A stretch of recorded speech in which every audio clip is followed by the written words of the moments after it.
Баршаңызға сәлем, қажет арнасына қош келдіңіз. Каналға тіркеліп, қолдау білдіріп отырыңыз. Халық арасында магнийге қарағанда кальцийдің мәртебесі жоғарырақ. Кальцийді бәрі біледі. Халықтың жартысы ішіп, қалғаны ішу керек еді деп жүреді. Ал магнийді көбіне айта бермейді. Ешкім іздемейді де, қолданбайды да. Ең маңыздысы, магний деген ол энергия екен. Ағзадағы 30 триллион клетканың бәрінде Кребс циклі деген реакция жүреді екен.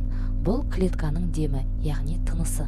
Осы реакция жүргенде клеткадан энергия бөлініп шығады екен. Кребс циклі 30 этаптық, соның 6-ы магнийдің қатысуымен өтеді екен. Осыдан кейін-ақ магнийдің маңызды екенін білуге болады. Жеке ауруларға тоқталып кетейік. Магнийдің 60% сүйек пен тісте екен. Ол кальцийді ұстап тұрады. Магний жетпесе, кальций сүйектен сыртқа шығып, бүйрекке зәрге кетеді екен. Мигрень, яғни сақина. Бұл ауруды магний өте керемет емдейді екен.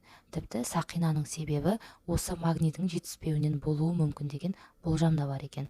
Себебі магний бас ауруын азайтады екен. Тамырларды кеңейтіп босаңыстады, қан айналымы жақсарады, миға кислород барады. Мидағы шектен тыс импульстарды тежейді екен. Қан қысымын түсіреді. Оны давлениясы барлар жақсы біледі. Давления көтеріліп, жедел жәрдем шақырғанда ыстық укол салады емес пе? Міне сол укол магний сульфат деген дәрі екен. Магний мидағы барлық нейропептидтердің түзілуіне ықпал етеді.